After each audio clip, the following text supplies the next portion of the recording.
Olá, galera do primeiro ano, beleza? Então chegando aqui para mais uma aula. De antemão gostaria de dizer que não consegui postar o vídeo anteriormente, por outros motivos, mas vamos voltar aqui por esse canal às nossas atividades. Quero que vocês prestem bastante atenção, porque nós vamos falar agora sobre o relevo sul-americano e as suas influências, beleza? Qualquer dúvida me chama no zap e a gente vai então dialogando e construindo um conhecimento legal, né? Vamos lá então, galera. Então, o relevo sul-americano e suas influências. Como é que ele vai influenciar? A gente já viu o que é planalto, planície, depressão. Vimos também os compartimentos de relevo, o que é um escudo cristalino, o que é um cráter, o que é um dobramento moderno, o que é uma bacia sedimentar.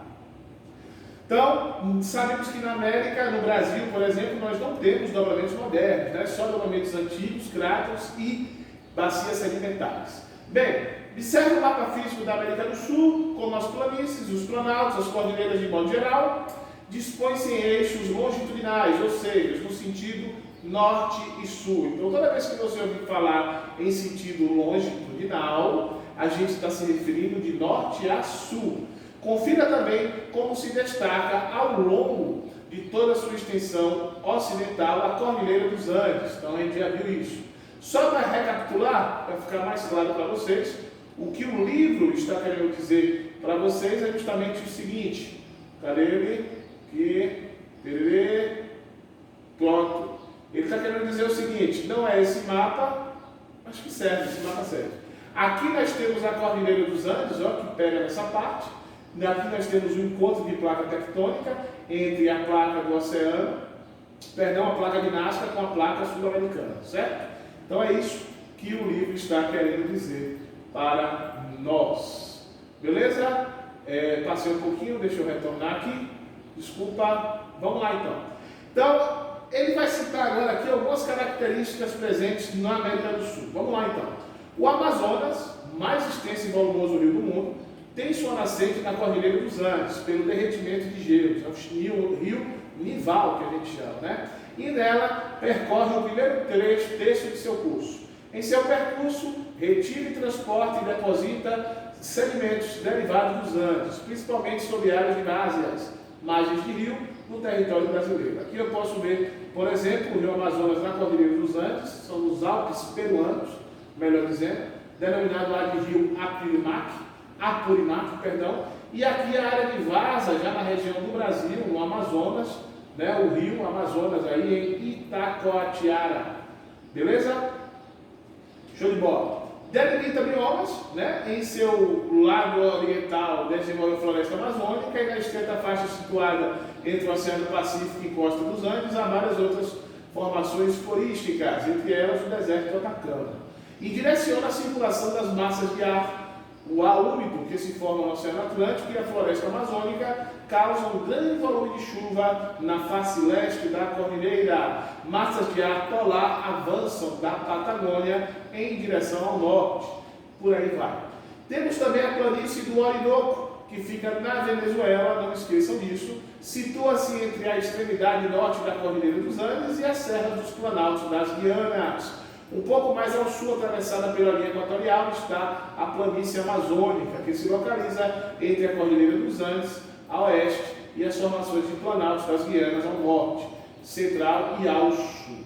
Beleza? Em parte dessas planícies, a navegação fluvial é uma prática utilizada há séculos. Então ele já está falando aí da questão dos rios que ficam em parte de planície e por aí vai. Muito simples de entender. Beleza? Quando a gente fala da Bolívia, a gente tem aí um planalto da Bolívia, que tem uma origem tectônica, um pouco diferenciada, beleza? Temos também aqui uma barragem de Itaipu, né? Aí uma fronteira entre o Brasil e o Paraguai. Muito simples, muito fácil de pegar isso aqui, beleza? Vamos dar um enfoque agora na nossa aula a uma parte que é muito interessante. Eu acho que aqui é onde vocês devem ter uma atenção muito maior, que é o compartimento de relevo do Brasil. Por quê? Porque a gente vai falar de alguns geógrafos que foram fundamentais para a compreensão da estrutura e formação de relevo do território brasileiro. Eu estou me referindo aqui a Haroldo Azevedo, Jurandir Ross e Aziz Absaber. A gente vai passar pela cronologia desses estudos até chegar então no ponto específico, beleza? Então vamos lá então. Primeira coisa que eu quero que vocês entendam, que o primeiro cara, o primeiro estudo feito, foi feito por esse carinha aqui, ó, Haroldo de Azevedo. Quem foi Haroldo de Azevedo? Era um geógrafo. Ele então vai fazer o primeiro estudo acerca da estrutura de relevo do território brasileiro. Quando foi isso? Quando foi que Haroldo de Azevedo fez isso? Na década de 40. Então, perceba que é uma década um pouco distante, né? Onde as tecnologias ainda não eram tão avançadas como as de hoje. O que foi que ele fez de interessante? Ele dividiu o nosso território em duas categorias, planaltos e planícies. Para ser mais específicos, nós temos o Planalto Atlântico, olha aqui, ó, Planalto Atlântico, Planalto Meridional, Planalto Central e o Planalto das Guianas. Ou seja, nós temos 1, 2, 3 planaltos, 1, 2, 3 planícies, porque aqui é a mesma, viu gente? Então ele tinha planaltos e planícies. Essa foi a divisão. Baseada em quê? Simplesmente na altitude. Acima de 200 metros, planalto. Tudo que fosse abaixo de 200 metros, planície. Ou seja, uma análise bem simplória, bem simples mesmo. Bem, mais à frente, alguns anos depois, tendo como base aí mais tecnologia, a gente vai ter um outro geógrafo. Que geógrafo foi, professor? A gente vai ter a atuação de Aziz Absaber, né? Que vai fazer então, uma década depois, os estudos de Haroldo de Azevedo. O que ele vai fazer? Ele vai mais além. Além de utilizar a ideia da altitude, a altimetria que Haroldo de Azevedo utilizou, Aziz Absaber também vai levar em consideração as relações climáticas para compreender as unidades de relevo do nosso país. Então ele vai criar a divisão também em planaltos e planícies. Por exemplo, a gente tem agora 1, 2, 3, 4, 5, 6, 7 planaltos e 3 planícies. Ó, Planalto das Guianas, o Central, o Meridional, o Nordestino, Serras e Planaltos do Leste e Sudeste, Maranhão, Piauí, Uruguai, o Sul, Rio Grandense. E vamos ter 3 planícies: Pantanal, terras baixas, que era da Amazônia, e as terras costeiras, que era a planície costeira proposta por Haroldo de Azevedo. Então observe, qual é a diferença aqui? Que Aziz Absaber, ele vai levar em consideração também as interferências climáticas na unidade de relevo do território brasileiro. Já Haroldo de Azevedo, não. Haroldo de Azevedo leva em consideração só e somente a altimetria, ou seja, a altitude. Mais à frente, nós vamos ter uma grande revolução que vai acontecer com esse cara aqui, ó. O nome dele vai se chamar Jurandir Ross. Se liga nesse nome aqui. Entre 70 e 85. O que é que vai acontecer? Jurandir Ross vai criar um projeto chamado Radar, que se chama Radar da Amazônia. Era um avião que tirava fotos da Amazônia e com isso fazia um estudo sobre o relevo da Amazônia. Posteriormente, esse projeto vai ser ampliado para o chamado Radar Brasil. Ou seja, decide-se então fotografar todo o território brasileiro por um avião. Esse projeto teve a ajuda, teve a participação dos Estados Unidos.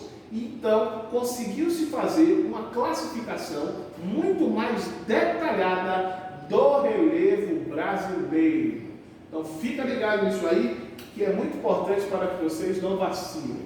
Certo? Então, por meio dos recursos, já tinha mais tecnologias, isso foi no final do século XX, a gente vai ter então um estudo muito mais aprofundado feito por Jurandir Ross por causa do Radar Brasil. E como é que ele vai dividir? Perceba que já é uma divisão muito mais complexa, levando em consideração vários fatores. E aqui surge então uma outra categoria, que é a categoria da depressão. Então eu tenho agora planaltos, planícies e depressões. E nele também divide as estruturas geológicas, né? Sendo que então, se é cráter, se é escudos cristalinos ou bacias sedimentares. Vou até aparecer no vídeo para que vocês possam entender melhor o que eu quero dizer. Ó, galera, saibam diferenciar estrutura de relevo e formas de relevo, certo? Por que então? Porque a estrutura de relevo é o que forma, se é uma bacia sedimentar, se é um crato, um escudo cristalino, ou um dobramento moderno, ou um dobramento antigo. Formas de relevo é planaltos, planícies e depressões. Esse carinha aqui, ele utilizou um estudo muito mais detalhado, muito mais avançado para compreender a geomorfologia do relevo. Então, o que é a geomorfologia? É tanto a estrutura quanto a forma. Então, ele diz qual é a estrutura de relevo e ele também explica qual é a forma de relevo que existe ali. Vocês vão entender o que eu quero dizer. Olha aí para o mapa. O que é que eu posso notar aqui? Eu tenho então, aonde tem esse X são estruturas de relevo chamadas de escudos cristalinos.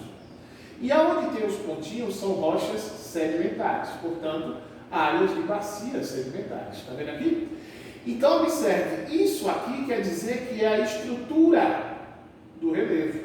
Então, dentro dessa estrutura, você pode encontrar planaltos, depressões ou planícies.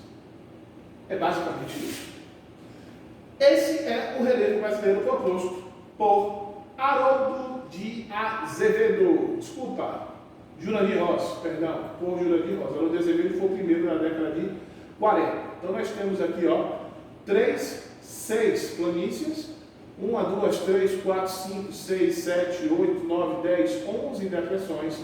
Temos também aqui, 11 depressões e temos também os planaltos. São 11 planaltos. Então, planaltos, depressões e planícies. Beleza? Basicamente isso. Vamos lá então. Principais formas de relevo no nosso país. Nós temos os planaltos. O que é um planalto? Um planalto é tudo aquilo que apresenta maior acumulação, maior erosão do que a acumulação. Como assim então? Se eu tenho uma área que perde mais sedimentos do que ganha, eu chamo então de planaltos. Normalmente os planaltos são ondulados, Pode estar presente em chapadas, pode estar presente nas áreas mais elevadas. Aqui na Chapada Diamantina a gente encontra esses planaltos. Nós temos vários planaltos. Aqui é um exemplo de um planalto, ondulado, plano, tá vendo? Isso aqui é um planalto. Planície é quando a acumulação é maior do que a erosão, mais comum em locais baixos, normalmente com altitudes menores que 200 metros. Muito comum aí nos litorais, na Amazônia e por aí vai. O litoral brasileiro é bastante comum. Aqui eu tenho um Pantanal, que é uma planície, e aqui também eu tenho outra planície em Porto Seguro. Isso aqui é uma área de planície, tabuleiro, beleza? Depressões. As depressões se dividem em 2 grupos. Elas podem ser relativas e elas podem ser absolutas. Quando é que ela é relativa? Quando ela está acima do nível do mar. Quando é que ela é absoluta? Quando ela fica abaixo do nível do mar. Olha o que o livro diz para vocês.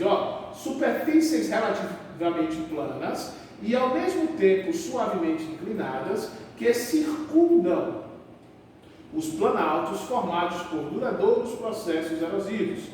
As depressões ocorrem principalmente sobre estruturas sedimentares. Beleza? Dinâmica do relevo brasileiro. Se liga aqui que é muito interessante essa parte. Estamos chegando aqui ao final do nosso módulo, praticamente. O que falta aqui é muito pouco, Principalmente aqui desse capítulo, para ser mais específico. Logo depois vem a hora de estudo. E aí a gente avança para o último capítulo, que é os impactos socioambientais. Beleza? No outro vídeo eu já começo a tratar o último capítulo. Essa semana ainda eu prometo publicar este capítulo para vocês. Vamos lá então. De modo geral, as formas da superfície terrestre guardam em suas características vestígios de um passado. Há mais de 2 milhões de anos não ocorrem atividades vulcânicas sobre as terras brasileiras. As últimas erupções aconteceram nos arquipélagos de Trindade e Martim Vaz, além de Fernando de Noronha e dos Penedos, em São Pedro e São Paulo. Na parte continental do território, a atividade vulcânica se deu há muito mais tempo. Durante a Era Mesozoica, uma extensa região compreendida entre o sul do atual estado de Goiás e o norte do Rio Grande do Sul, além de parte da Argentina e do Paraguai, foi palco de grandes derrames de magma. Ao longo dessa área relacionadas a esses derrames, há diversas estâncias de águas termais sulfurosas. Beleza? Tem aqui algumas imagens aí que vocês podem ver. Morro dos Dois Irmãos de Fernando de Noronha, né? Morro dos Dois Irmãos de Fernando de Noronha, fontes de águas termais em Lagoa Santa, Goiás, 2013. Quanto à ocorrência de grandes terremotos, o Brasil, por situar-se na porção central da placa sul-americana, não apresenta áreas de risco de terremoto, viu gente? A maioria desses tremores ocorrem em território nacional, é resultante da reacomodação de terrenos do subsolo, tendo, portanto, menor magnitude, sendo muito menos destrutivos. Beleza? Está aqui. Por que aqui no Brasil não tem terremoto? A placa de Nazca aqui, ó, se choca com a placa sul-americana, então o relevo acende aqui e o território brasileiro está no meio da placa sul-americana. Se você pegar a placa como um todo, ó, o Brasil está exatamente no meio da placa sul-americana, o que favorece a não formação de terremotos no nosso território. E aqui a gente tem Porto dos Gaúchos, que foi a região que apresentou até hoje o maior terremoto que ocorreu no nosso território, beleza? Na região do Mato Grosso. Então é isso. Basicamente isso que eu queria passar aqui para vocês. Aqui um exemplo de planaltos, planícies de depressão. Se essa depressão for muito grande, mais profunda que o nível do mar, ela é absoluta. Essa aqui, no caso, é uma depressão relativa. Uma depressão relativa também pode ser observada próximo de nós, que é Baixa Grande. Baixa Grande é uma depressão, é uma cidade, ó, construída aí num vale, um buraco desse aqui. Aqui nós temos então o planalto, ó, ondulado e alto, acima de 200 metros, planícies, terrenos abaixo de 200 metros, também ondulados.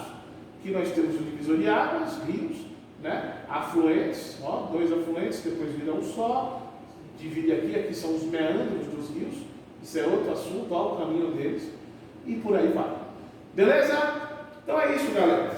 Um abraço do Timitão. Essa semana já estou mandando também vídeos dos outros assuntos. Valeu, até a próxima. Muito obrigado.